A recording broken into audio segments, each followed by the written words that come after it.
Di ujung timur negeri ini terhampar tanah yang kaya dan indah, tempat berdirinya Irian Barat, bagian tak terpisahkan dari Indonesia.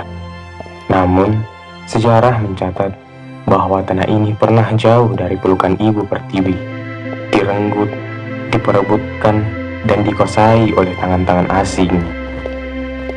Irian Barat menjadi saksi bisu perjuangan bangsa, perjuangan penuh pengorbanan dan darah pejuang yang gugur demi satu tujuan, mempertahankan martabat bangsa dan menjaga tanah air.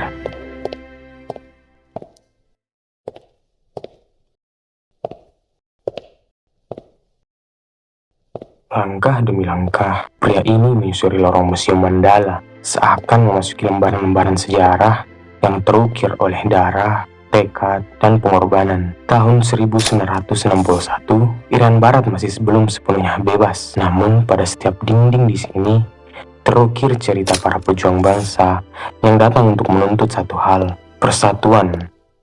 Pada kami adalah kemauan yang luhur untuk menjaga kepelihara agar dalam negara muda yang berdaulat harus ada hukum dan ketertiban dan harus menjadi tempat bagi setiap orang tak memandang bangsa atau agamanya. Masalah Irian Barat dimulai sejak konferensi Meja Bundar atau KMB pada tahun 1949. Dalam perjanjian KMB, Irian Barat tetap dikuasai Belanda dan akan dibahas lagi dalam setahun. Republik Indonesia Serikat, RIS, kemudian mengadakan dua konferensi tingkat menteri pada 1950. Tetapi masalah ini tak terselesaikan hingga tahun 1951. Indonesia kemudian mencoba melalui konferensi Kolombo dan konferensi Asia Afrika sejak 1954, namun tak ada hasil memuaskan.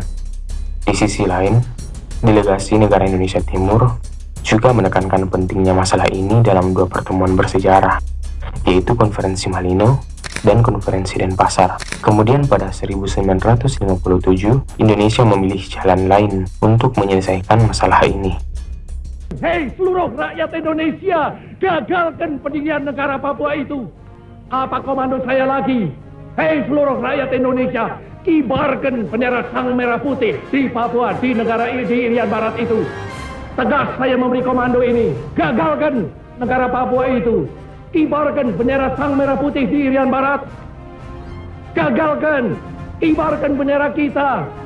Dan siap dialah akan datangnya mobilisasi umum. Mobilisasi umum yang mengenai seluruh rakyat Indonesia untuk membebaskan Irian Barat sama sekali. Pada tahun 1960, pemerintah Indonesia dengan lantang memutuskan bahwa diplomasi tak lagi cukup untuk merebut Irian Barat dari genggaman Belanda. Dalam pidato Hari Kemerdekaan, Presiden Soekarno tegas memutus hubungan diplomatik dengan Belanda, memanggil pulang kedutaan sebagai simbol keteguhan bangsa. Pada 7 Desember 1960, Soekarno menyatakan sebelum ayam jantan berkokok di tahun 1961, Irian Barat harus sudah menjadi bagian dari Republik Indonesia.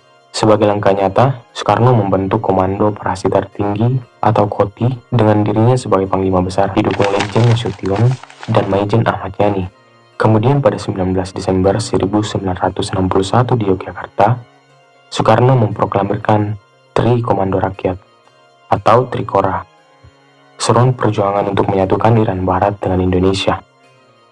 Pada 2 Januari 1962, dibentuk Komando Mandala yang berkedudukan di Kota Makassar di bawah Brigjen Soeharto untuk memimpin operasi militer demi mengembalikan Irian Barat ke pangkuan Ibu Pertiwi. Oleh karena masih ada salah satu wilayah daripada Republik Indonesia diduduki oleh pihak asing. Oleh karena salah satu wilayah daripada Republik Indonesia masih belum merdeka, maka kita anggap sebagai satu kewajiban yang keramat untuk memasukkan daerah yang masih diduduki oleh pihak Operasi militer pembebasan Irian Barat dilaksanakan dalam 3 tahap berani, yaitu infiltrasi, eksploitasi, dan konsolidasi. Pada tahap infiltrasi, ribuan prajurit TNI dengan gagah berani menyusup ke wilayah strategis di Irian Barat, mendirikan basis pertahanan, dan mengibarkan merah putih sebagai bukti kehadiran Indonesia di tanah air tercinta. Seorang jurnalis asal Nigeria yang tengah meliput di tengah-tengah medan pertempuran melaporkan bahwa kehadiran tentara Indonesia membuat gentar nyali Belanda. Salah satu babak paling heroik dari perjuangan ini adalah pertempuran Laut Aru pada 15 Januari tahun 1962. 3 kapal Indonesia, RI Macan Tutul, RI Macan Kumbang, dan RI Harimau menghadang kapal-kapal Belanda. Dipimpin oleh Komodor Sudarso, RI Macan Tutul maju ke garis depan, meskipun kekuatannya tidak sebanding. Dalam pengorbanan terakhirnya, Sudarso gugur. Selain itu, beberapa nama lainnya seperti Mayor Benny Murdani dan Letnan Kolonel Sarwo Edi Wibowo yang terjun langsung dalam operasi ini memimpin pasukan mereka dalam pertempuran sengit melawan pasukan Belanda. Demi tanah air, mereka bertaruh nyawa dan berkorban tanpa ragu. Setelah perjuangan panjang, Belanda dan Indonesia mencapai kesepakatan pada 15 Agustus tahun 1962 melalui Perjanjian New York, di mana Belanda setuju untuk menyerahkan Irian Barat kepada administrasi PBB, sebelum akhirnya diserahkan kepada Indonesia. Dan pada tahun 1969, melalui penentuan pendapat rakyat atau PPRA, Irian Barat resmi menjadi bagian dari Indonesia. Perjuangan itu akhirnya tuntas. Pemimpin kita tak pernah surut, dari meja perundingan hingga ke medan perang. Setiap langkah menuju harapan menyatukan Irian Barat dengan Indonesia. Ini adalah kisah tentang keberanian, semangat juang, dan janji bangsa untuk tidak ada sejengkal tanah pun yang terlepas dari tanah air. Pembebasan Irian Barat mengajarkan kita bahwa kemerdekaan dan kedaulatan membutuhkan pengorbanan dan semangat juang tanpa kenal lelah. Bagi pemuda, perjuangan ini adalah teladan bahwa cinta tanah air diwujudkan lewat aksi nyata dan kesatuan tujuan. Seperti para pahlawan yang tak mundur di medan pertempuran, pemuda Indonesia harus berani menghadapi tantangan zaman dengan semangat patriotisme. Teruslah menjaga kehormatan bangsa dan buktikan bahwa pemuda adalah penjaga masa depan Indonesia yang tangguh dan berdaulat.